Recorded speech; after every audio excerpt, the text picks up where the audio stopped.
Hello, my dear sweet students. Good morning, all of you. ഇന്ന് നമ്മളുടെ ഈ വർഷത്തെ ഫോട്ടോഗ്രാഫി ക്ലാസ് ഇവിടെ സ്റ്റാർട്ട് ചെയ്യുകയാണ്, ഓൺലൈൻ ആണെങ്കിൽ കൂടെ. And before that let me introduce myself. My name is Bobby and I have been working in photographic industry for the last 15 years, maybe more than that.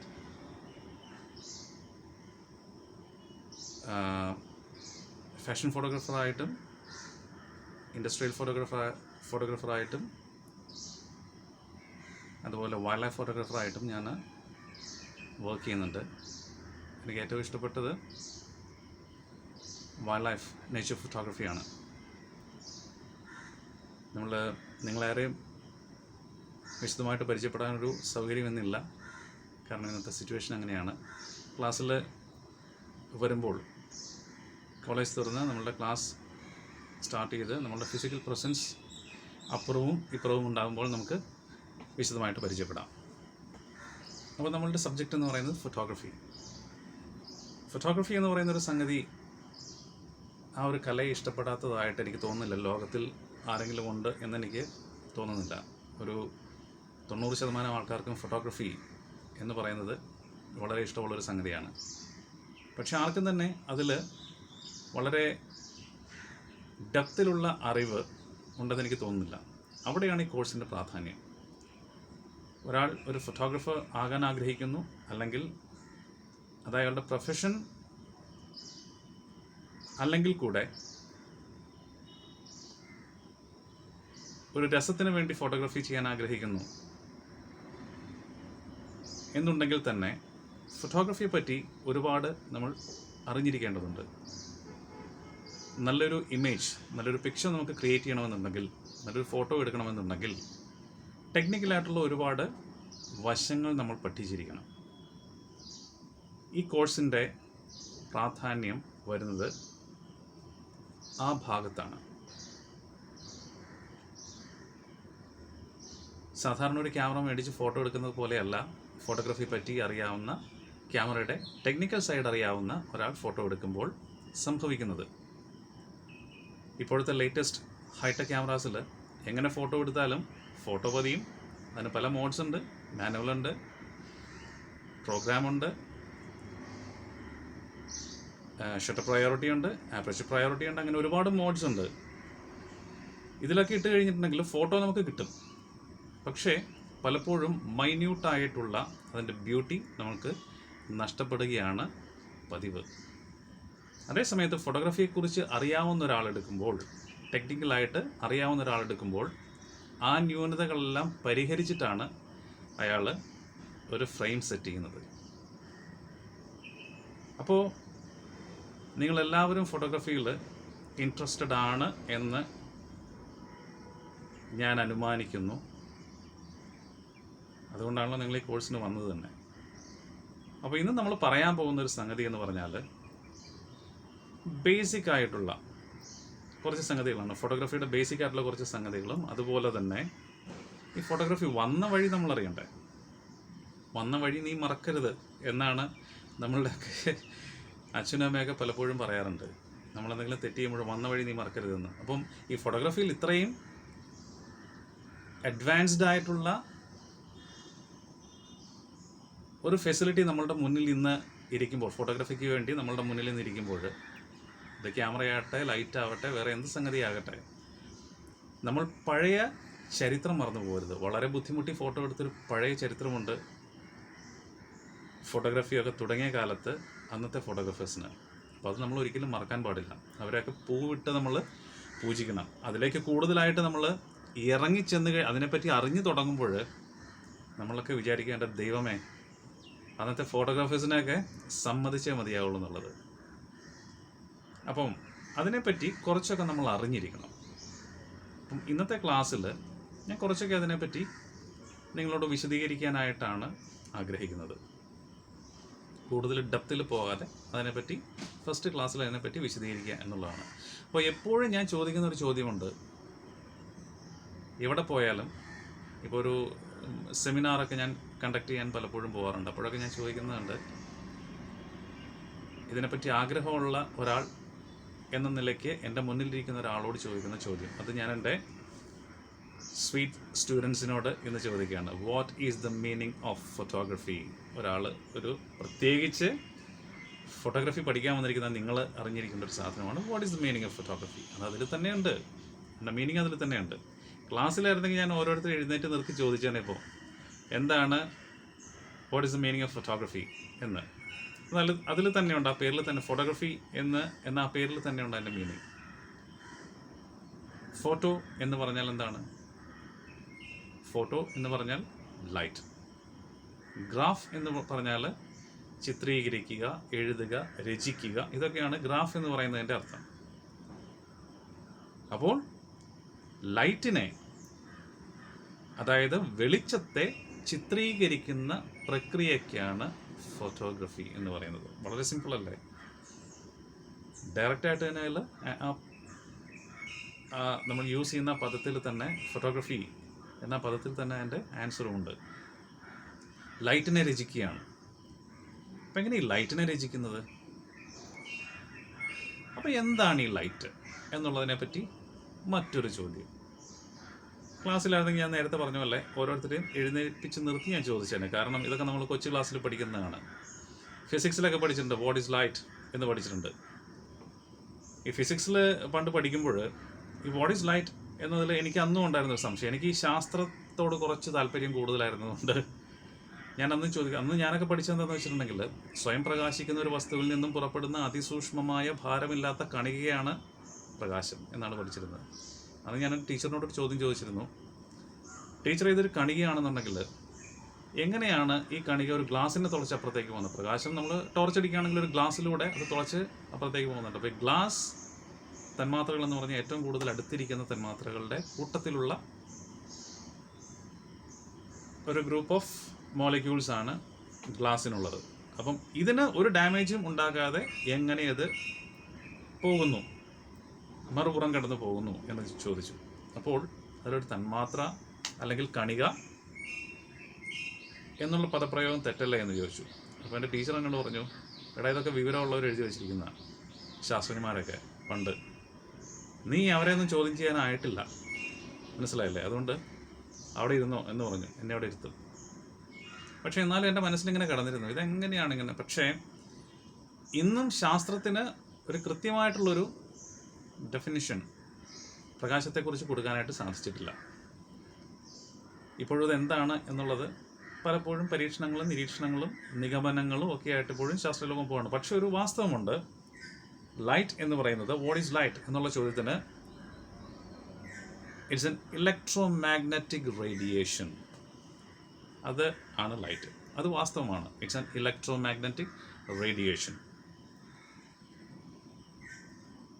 ഈ ലൈറ്റിന് പല ആവൃത്തിയുണ്ട്. ആവൃത്തി എന്ന് പറഞ്ഞിട്ടുണ്ടെങ്കിൽ തരംഗദൈർഘ്യം എന്ന് പറയാം. അതിൻ്റെ ഓരോ കളേഴ്സിനെയും ബേസ് ചെയ്തിട്ട് അതിന് തരംഗദൈർഘ്യമുണ്ട്.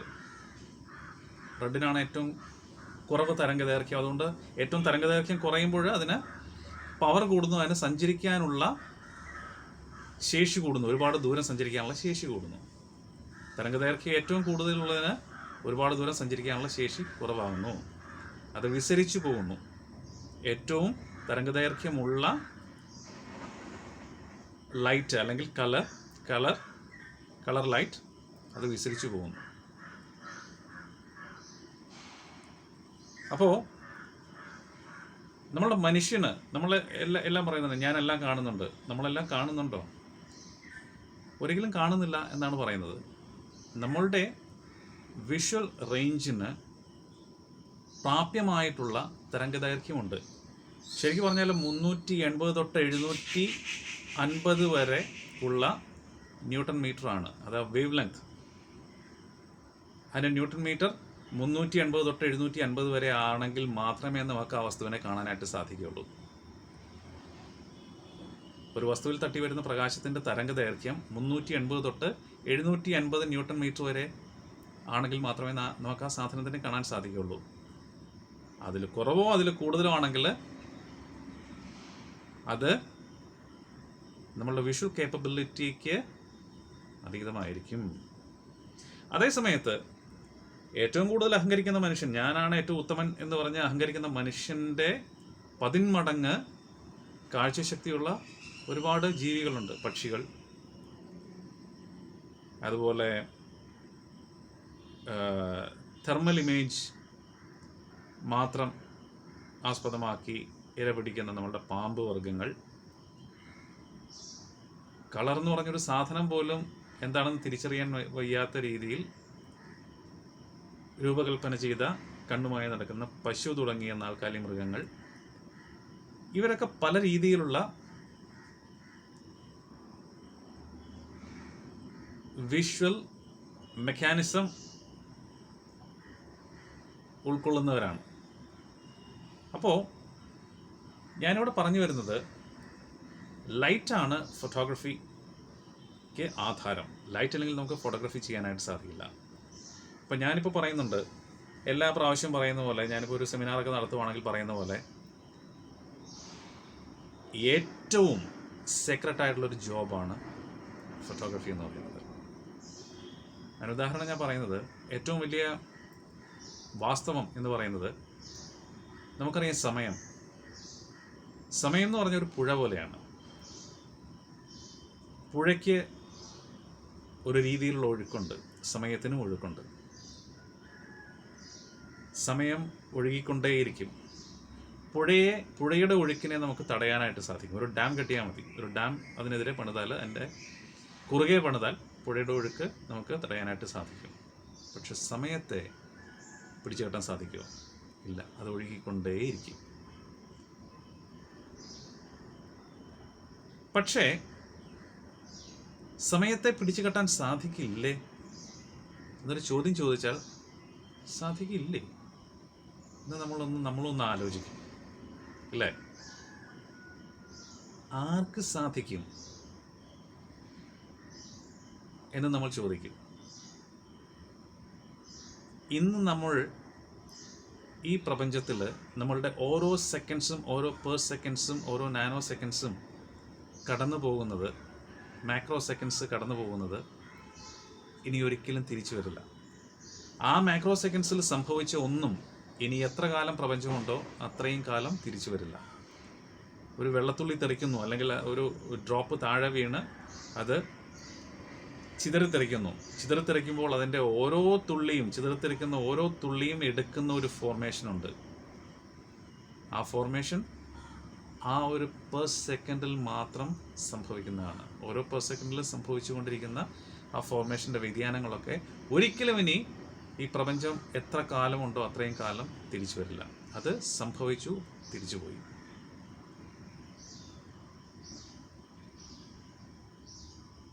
അപ്പോൾ അതിനെ ഫ്രീസ് ചെയ്യാനായിട്ട് ഒരേ ഒരു ഇൻസ്ട്രുമെൻറ്റിനെ സാധിക്കുകയുള്ളൂ, അതാണ് ക്യാമറ. അതിനെ ഫ്രീസ് ചെയ്യാനായിട്ട്, സമയത്തെ ഫ്രീസ് ചെയ്യാനായിട്ട് ഒരേ ഒരാൾക്കേ സാധിക്കുകയുള്ളൂ, അതാണ് ഒരു ഫോട്ടോഗ്രാഫർ.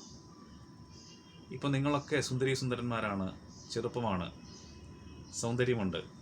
പക്ഷേ ഇതായിരിക്കില്ല എക്കാലവും നിങ്ങളുടെ രൂപം. നമ്മളുടെ ചുറ്റുമുള്ള എല്ലാ ചരാചരങ്ങൾക്കും സ്വാഭാവികമായിട്ടുള്ള മാറ്റങ്ങൾ സംഭവിക്കും.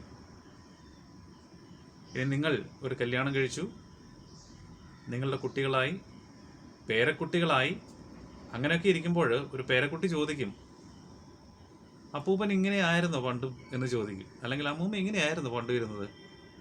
അപ്പോൾ നമ്മൾ പറയും, ഞാൻ അപ്പൂപ്പനും അമ്മൂമ്മയായിട്ടൊന്നും അല്ല ഇങ്ങോട്ട് ജനിച്ചു വന്നത്, നിന്നെപ്പോലെ കൊച്ചുകുട്ടിയായിരുന്നു, ഞാൻ ഭയങ്കര സുന്ദരിയായിരുന്നു എന്ന് പറയും.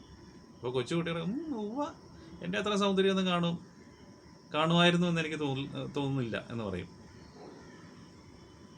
അപ്പോൾ അപ്പൂപ്പൻ അല്ലെങ്കിൽ അമ്മൂമ്മ പതുക്കെ അവരുടെ അലമാരക്കടുത്തേക്ക് നടക്കും. അലമാര തുറക്കും, തുണികൾക്കിടയിൽ, മടക്കി വെച്ചിരിക്കുന്ന തുണികൾക്കിടയിൽ നിന്നും ഒരു തുണ്ട് കടലാസ് കഷ്ണം എടുത്തു. എന്നിട്ട് അത് പേരക്കുട്ടികളുടെ നേരെ നീട്ടും. ആ കടലാസ് കഷ്ണത്തിൽ അന്ന് ചെറുപ്പമായിട്ടിരുന്നപ്പോൾ ആ സമയത്തെ ഫ്രീസ് ചെയ്ത് വച്ചിരിക്കുന്ന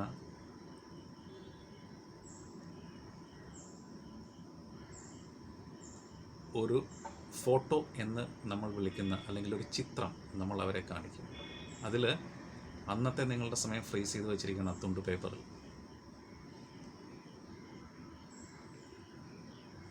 അപ്പോൾ കുട്ടികൾക്ക് മനസ്സിലാകും എൻ്റെ അപ്പൂപ്പനും അമ്മൂമ്മ ഭയങ്കര സുന്ദരന്മാരായിരുന്നു എന്നവർക്ക് മനസ്സിലാകും. എന്തുകൊണ്ട്?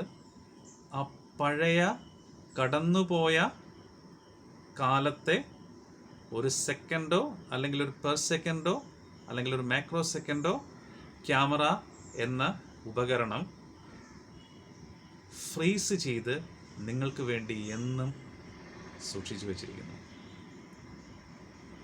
അതാണ് ഞാൻ പറഞ്ഞത്, ദ സെക്രസി ഓഫ് ഫോട്ടോഗ്രാഫി, പവിത്രത, പാവനത എന്ന് പറയുന്നത്.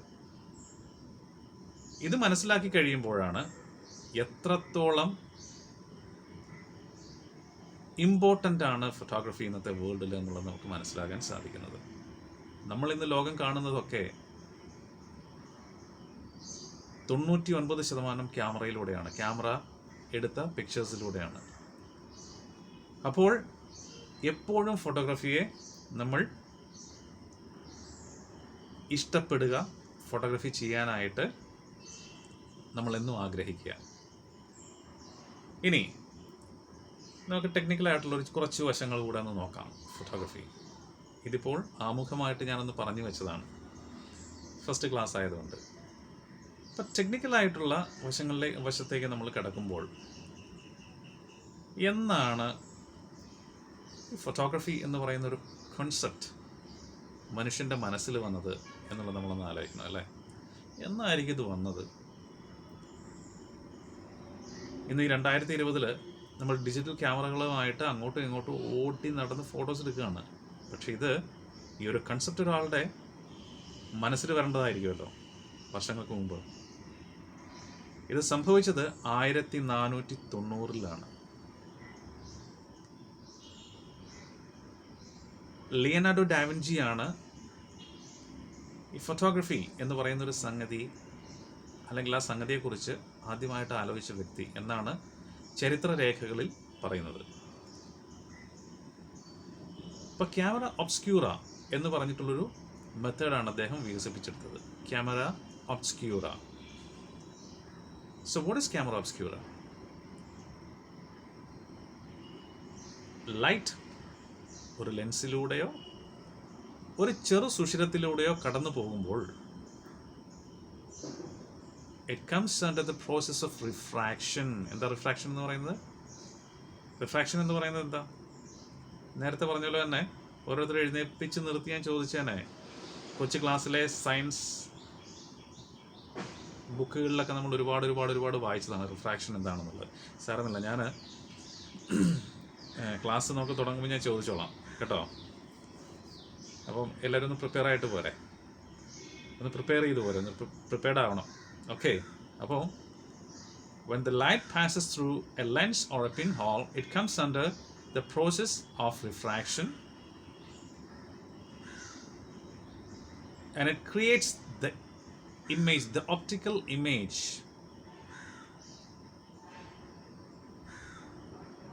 of the object which stays in front of the lens, behind the lens. അപ്പോൾ ഇമേജ് ബിഹൈൻഡ് ദ ലെൻസാണ് ക്രിയേറ്റ് ചെയ്യുന്നത്. ഏതിൻ്റെ ഇമേജ്? ലെൻസിൻ്റെ മുന്നിൽ ഇരിക്കുന്ന ഒരു വസ്തുവിൻ്റെ ഇമേജ്. അപ്പോൾ പറഞ്ഞതിൻ്റെ അർത്ഥം ഇതാണ്, ഒരു ലെൻസിലൂടെയോ ഒരു ചെറു സുഷിരത്തിലൂടെയോ ഒരു പിൻ ഹോളിലൂടെയോ പ്രകാശം കടന്നു പോകുമ്പോൾ ഈ പ്രകാശം റിഫ്രാക്ഷൻ എന്ന് പറയുന്ന പ്രോസസ്സിന് വിധേയമായി മുന്നിലിരിക്കുന്ന ലെൻസിനോ അല്ലെങ്കിൽ ഹോളിന്, ആ ചെറിയ ഹോളിന് മുന്നിലിരിക്കുന്ന ഒരു വസ്തുവിൻ്റെ ഒരു പദാർത്ഥത്തിൻ്റെ ഓപ്റ്റിക്കൽ ഇമേജ് ലെൻസിന് ബാക്കിൽ പതിപ്പിക്കുന്ന പ്രക്രിയയാണ് ക്യാമറ ഒബ്സ്ക്യൂറ എന്ന് പറയുന്നത്. മനസ്സിലായല്ലേ? നമ്മളുടെ ക്യാമറയിലൊക്കെ സംഭവിച്ചുകൊണ്ടിരിക്കുന്നതാണ്. ക്യാമറയിൽ മാത്രമല്ല, നമ്മളുടെ കണ്ണുകൾ, the natural cameras, the great cameras എന്ന് പറയും. ദൈവം നമുക്ക് തന്നിരിക്കുന്ന 2 ഗ്രേറ്റ് ക്യാമറാസ്. ഇതിലെല്ലാം നടക്കുന്നത് സെയിം പ്രോസസ്സാണ്. അപ്പോൾ ഇതൊരു ചോദ്യമാണ്, വാട്ട് ഈസ് ക്യാമറ ഒബ്സ്ക്യൂറ എന്ന് പറയുന്നത്.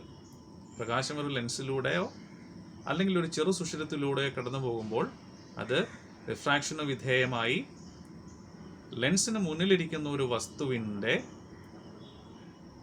ഓപ്റ്റിക്കൽ ഇമേജ്, പ്രതിബിംബം ലെൻസിന് പിന്നിലായി പതിപ്പിക്കുന്ന പ്രക്രിയയാണ് ക്യാമറ ഒബ്സ്ക്യൂറ എന്ന് പറയുന്നത്. ഓക്കെ, അപ്പോൾ ഈ ക്യാമറ ഒബ്സ്ക്യൂറ കണ്ടുപിടിച്ചത് ലിയനാർഡോ ഡാവിഞ്ചിയാണ്. നമ്മൾ ഒരുപാട് കേട്ടുള്ള ഒരു പേരാണ് ലിയനാർഡോ ഡാവിഞ്ചി. അദ്ദേഹം ചിത്രകാരനാണ്, സയൻറ്റിസ്റ്റാണ്. അദ്ദേഹം കൈവയ്ക്കാത്ത ഒരു മേഖലയുമില്ല. അപ്പം ഈ 1490 ലിയനാർഡോ ഡാവിഞ്ചി ഇത് കണ്ടുപിടിച്ചെങ്കിലും 1700 കൂടിയാണ് ഈ ക്യാമറ ഒബ്സ്ക്യൂറ കംസസ് കോമൺ എന്ന് നമുക്ക് പറയാൻ സാധിക്കുന്നത്. ഇതൊരു കോമൺ, ഈ ക്യാമറ ഒബ്സ്ക്യൂറ കോമൺ ആയത് 1700 കൂടിയാണ്. എങ്ങനെയാണ്? ഈ 1700 ആരും ഫോട്ടോ എടുത്ത് പ്രിന്റ് ചെയ്തൊന്നും തുടങ്ങിയിട്ടില്ല. പക്ഷേ ഈ ക്യാമറ ഒബ്സ്ക്യൂറ അവർ യൂസ് ചെയ്തുകൊണ്ടിരുന്നത് രാജകൊട്ടാരങ്ങളിലാണ്. രാജകൊട്ടാരങ്ങളിൽ അവിടെ ആർട്ടിസ്റ്റുകളുണ്ട്. ഈ ആർട്ടിസ്റ്റുകൾ രാജാവിനെയൊക്കെ പിടിച്ചു നിർത്തി പടം വരയ്ക്കും. പ്രോബ്ലം എന്താണെന്ന് വെച്ചാൽ ഈ ക്യാമറ ഒബ്സ്ക്യൂറ കണ്ടുപിടിക്കുന്നതിന് മുമ്പ് രാജാവൊക്കെ രാജഭരണത്തെയൊക്കെ പറ്റി മറന്നിട്ട് ഇവിടെ നിന്ന് കയ്യും കെട്ടി ഇങ്ങനെ നിൽക്കണം. മണിക്കൂറുകളോളം ചിത്രകാരന് മുന്നിൽ കയ്യും കെട്ടി നിൽക്കണം. ചിത്രകാരനപ്പോൾ രാജാവിനോട് അനങ്ങരുത്, അങ്ങോട്ട് നോക്കരുത്, ഇങ്ങോട്ട് നോക്കരുത്, ഇങ്ങോട്ട് നോക്ക് എന്നൊക്കെ പറഞ്ഞിട്ട് ചിത്രകാരൻ്റെ കൺട്രോളിലായിരുന്നു രാജാവ് നിന്നുകൊണ്ടിരുന്നത്. അപ്പോൾ രാജഭരണം എന്നൊക്കെ പറയുന്നത് ഒരു സമയം പോലും വേസ്റ്റ് ചെയ്യാൻ പറ്റാത്തൊരവസ്ഥയിൽ ഉള്ള കാലത്തും ഈ രാജാവിനെ പിടിച്ച് ഇങ്ങോട്ട് കൊണ്ടുപോകും. പടം വരയ്ക്കാനായിട്ട്. രാജാവിന് പടം വരയ്ക്കണം എന്നുണ്ടെങ്കിൽ. അപ്പം ഇത് വളരെ ഇൻകൺവീനിയൻ്റ് ആയിട്ടുള്ളൊരു പ്രോസസ്സായിട്ട് എല്ലാവർക്കും തോന്നിയിരുന്നു. പക്ഷേ അതിന് ഒരു പരിഹാരമുണ്ടാക്കിയത് ഈ ക്യാമറ ഒബ്സ്ക്യൂറ എന്ന് പറയുന്ന സംവിധാനം നമ്മളുടെ ലിയനാർഡോ ഡാവിഞ്ചി കണ്ടുപിടിച്ച് അതിനെ കുറച്ചുകൂടെ പരിഷ്കരിച്ച് അതൊരു പെർഫെക്റ്റ് ഇൻസ്ട്രുമെൻ്റ് ആക്കിയതിന് ശേഷമാണ്.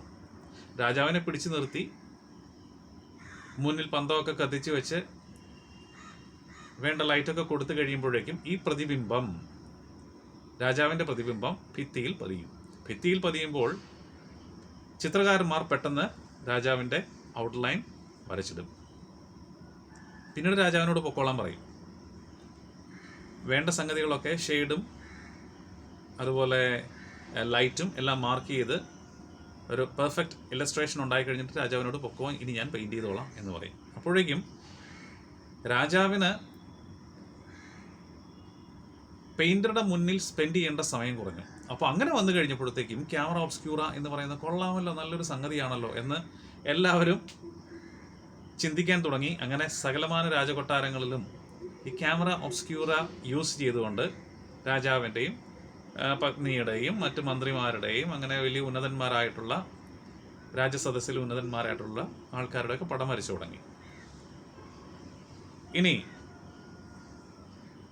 ആദ്യമായിട്ട് അപ്പം ഈ ക്യാമറ ഒബ്സ്ക്യൂറ എന്ന് പറഞ്ഞാൽ അത് സേവ് ചെയ്യാനൊരു സംഗതിയില്ല. ഇമേജ് സേവ് ചെയ്യുക എന്ന് പറയുന്നത് അന്നും കണ്ടുപിടിച്ചിട്ടില്ല. ഒരു ഇമേജ് ക്രിയേറ്റ് ചെയ്യാം, ഒരു വസ്തുവിൻ്റെ പ്രതിബിംബം ക്രിയേറ്റ് ചെയ്യാം എന്നുള്ള കഴിവ് അല്ലാതെ ഈ ക്യാമറ ഒബ്സ്ക്യൂറ എന്ന് പറയുന്ന അന്നത്തെ ഇൻസ്ട്രുമെൻറ്റിന് ക്യാമറ ഒബ്സ്ക്യൂറ സാധ്യമാക്കാനായിട്ട് ഉണ്ടാക്കിയെടുത്ത അന്നത്തെ ഇൻസ്ട്രുമെൻറ്റിന് മറ്റൊരു കഴിവുമില്ലായിരുന്നു. ആ ഇമേജിനെ സേവ് ചെയ്യണമെങ്കിൽ ഒരു ചിത്രകാരൻ ആവശ്യമായിരുന്നു. പിന്നീടാണ് ഈ ചിത്രകാരനല്ലാതെ എങ്ങനെ ഈ ഇൻസ്ട്രുമെൻറ്റിന് തന്നെ ഒരു പടം അല്ലെങ്കിൽ ഒരു ഫോട്ടോ സേവ് ചെയ്യാനായിട്ട് സാധിക്കും എന്നുള്ള പരീക്ഷണങ്ങൾ ഇങ്ങനെ നടന്നുകൊണ്ടിരുന്നത്. അപ്പം 1724 ജോൺ ഹെൻറിച്ച് എന്ന് പറയുന്ന ഒരാളാണ് സിൽവർ നൈട്രേറ്റുമായിട്ട് പ്രകാശം പ്രതിപ്രവർത്തിക്കുന്നു എന്നുള്ള കണ്ടുപിടുത്തം നടത്തിയത്. സിൽവർ നൈട്രേറ്റുമായിട്ട് പ്രകാശം പ്രതിപ്രവർത്തിക്കുന്നു, റിയാക്ഷൻ ഉണ്ടാകുന്നു. പ്രകാശം സിൽവർ നൈട്രേറ്റിൽ തട്ടുമ്പോൾ അതിന് വ്യതിയാനങ്ങൾ സംഭവിക്കുന്നു, കെമിക്കലിന് വ്യതിയാനങ്ങൾ സംഭവിക്കുന്നു, അത് റിയാക്ഷൻ ഉണ്ടാകുന്നു, അങ്ങനെ ഒരു ചിത്രം രൂപപ്പെടുന്നു എന്നുള്ളത് കണ്ടുപിടിച്ചത്. അതോടുകൂടി ഫോട്ടോഗ്രഫി എന്ന് പറയുന്ന മറ്റൊരു തലത്തിലേക്ക് ഉയർന്നു. ഇന്നത്തെ ഫോട്ടോഗ്രഫിയുടെ അന്നത്തെ അഡ്വാൻസ്ഡ് ആയിട്ടുള്ളൊരു സ്റ്റെപ്പാണ് അത്. പക്ഷേ ഇതിന് വേറൊരു കാര്യമുണ്ട്, ഫോട്ടോ പതിയും. അതിന് സന്തോഷത്തിൽ ശരി കുറച്ച് നേരമൊക്കെ നോക്കി എന്ന് സന്തോഷത്തിൽ ഓക്കെ ഇനി ഒരു ചായ കുടിക്കാൻ പോകാം എന്നൊക്കെ പറഞ്ഞിട്ട് ഒരു ചായ കുടിച്ച് തിരിച്ചു വരുമ്പോൾ ഈ ഫോട്ടോ കാണില്ല, പോയി. അത് കുറച്ച് നേരം മാത്രമേ നമുക്ക് സേവ് ചെയ്ത് വയ്ക്കാനായിട്ട് സാധിക്കുകയുള്ളൂ. ഐസ് പോലെയാണ്, ഐസ് കട്ട പോലെയാണ്. ഫ്രിഡ്ജിൽ നിന്നെടുത്ത് നമ്മൾ പുറത്ത് വയ്ക്കുമ്പോൾ കുറച്ച് നേരം കൊണ്ട് അലിഞ്ഞ് അതില്ലാതെയാവും. അപ്പോൾ ഇത് പ്രശ്നമായി, സേവ് ചെയ്യാനായിട്ട് സാധിക്കുന്നില്ല. അപ്പോൾ ഇനി എന്ത് ചെയ്യും എന്ന് പറഞ്ഞിട്ട് ജോൺ ഹെൻറിച്ചിൻ്റെ കണ്ടുപിടുത്തത്തെ ഒരുപാട് പുകഴ്ത്തിയ ശേഷം വീണ്ടും ശാസ്ത്രജ്ഞന്മാർ അവിടുന്ന് അടുത്ത കണ്ടുപിടുത്തത്തിന് വേണ്ടിയിട്ട്, ഫോട്ടോഗ്രാഫിയിൽ അടുത്ത കണ്ടുപിടുത്തത്തിന് വേണ്ടിയിട്ട് വീണ്ടും എക്സ്പെരിമെൻറ്റും കാര്യങ്ങളും ഒക്കെ ആരംഭിച്ചു. അങ്ങനെ 1726 ജോസഫ് നൈസ്ഫോർ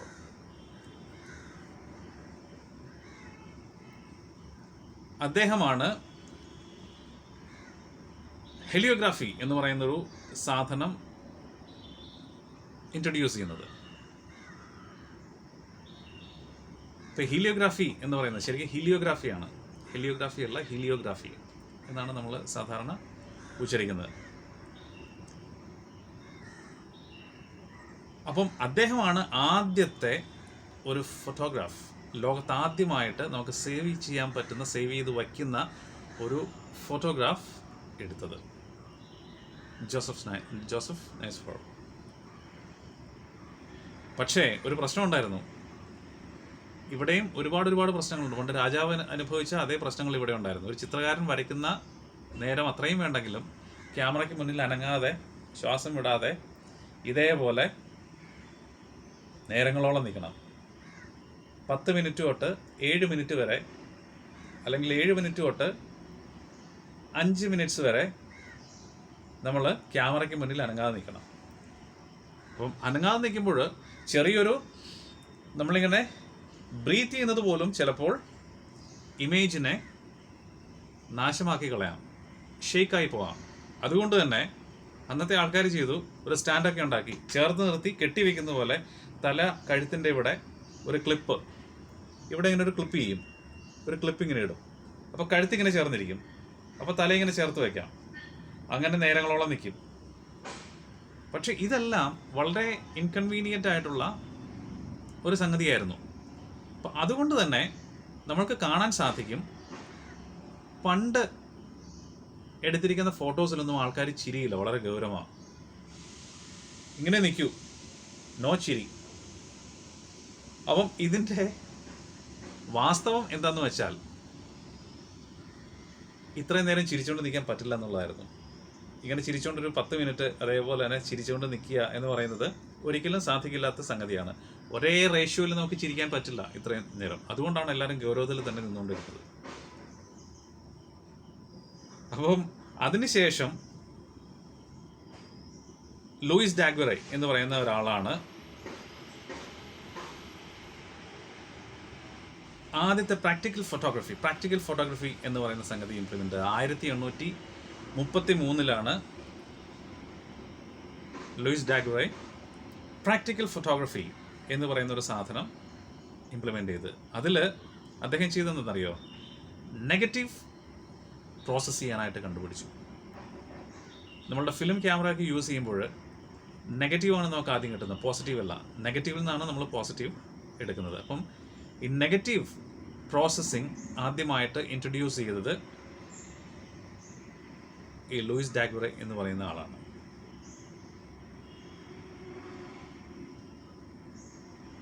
അപ്പോൾ ഇതോടുകൂടി നമ്മളുടെ മോഡേൺ ഫോട്ടോഗ്രാഫി ഏകദേശം ജനിച്ചു. അങ്ങനെ 1839 ഫ്രഞ്ച് ഗവൺമെൻറ്, ഇതിൽ മിക്കവാറും എല്ലാവരും തന്നെ ഫ്രഞ്ച് ശാസ്ത്രജ്ഞന്മാരായിരുന്നു ഈ ഫോട്ടോഗ്രാഫിയിൽ ഇത്രത്തോളം സംഭാവന നൽകിയിട്ടുള്ളത്. അപ്പം അതുകൊണ്ട് തന്നെ ഫ്രഞ്ച് ഗവൺമെൻറ് ആദ്യമൊക്കെ ഇതിനെ വളരെ കോൺഫിഡൻഷ്യൽ ആയിട്ടുള്ള ഒരു ഭാഗമാക്കി നിർത്തി, ഒരു പ്രോസസ്സാക്കി നിർത്തി. അതെല്ലാവർക്കും ഫോട്ടോഗ്രാഫി ചെയ്യാൻ പറ്റുന്ന ഒരവസരമൊന്നും അന്നില്ലായിരുന്നു, അത്ര ഡെവലപ്പ് ആയിട്ടും ഇല്ലായിരുന്നു. അങ്ങനെ 1839 ഫ്രഞ്ച് ഗവൺമെൻറ് ഇത് പൊതുജനങ്ങൾക്ക് വേണ്ടി തുറന്നു കൊടുത്തു. ഫോട്ടോഗ്രാഫി എന്ന് പറയുന്ന ഈ കല, അതായത് ടെക്നിക്കൽ ആർട്ട്. അതോടുകൂടി ഫോട്ടോഗ്രഫി ജനകീയമായി. പിന്നെ അതിനുശേഷം 1840 അപ്പം അന്നത്തെ ക്യാമറ എന്ന് പറഞ്ഞാൽ വളരെ വലിപ്പം കൂടിയ ക്യാമറയാണ്. വലിയ മുക്കാലിയിൽ കെട്ടി എന്താ പറയുന്ന ഒരു ട്രൈപോഡ് എന്ന് പറയുന്ന ഒരു സാധനത്തിൽ വലിയ ഹെവി ട്രൈപോഡിലൊക്കെ മൗണ്ട് ചെയ്ത് വയ്ക്കുന്ന വലിയ ക്യാമറാസ്, പെട്ടിയുടെ വലിപ്പമുള്ള ക്യാമറാസാണ് യൂസ് ചെയ്തുകൊണ്ടിരുന്നത്. അപ്പം 1840 നമ്മൾ ഹെൻറി ഫോക്സ് ടബോൾട്ട് എന്ന് പറയുന്ന വ്യക്തിയാണ് കൊച്ചു ക്യാമറകൾ സൃഷ്ടിച്ചത്. അപ്പോൾ ട്രൈപോഡിൻ്റെ ആവശ്യമില്ല. ട്രൈപോഡ് എന്ന് പറഞ്ഞാൽ അറിയാമല്ലോ, ഇതാ ഈ ഇരിക്കുന്ന സാധനമാണ് ട്രൈപോഡ് എന്ന് പറയുന്നത്. ഇപ്പോഴും നമ്മൾ കുറച്ച്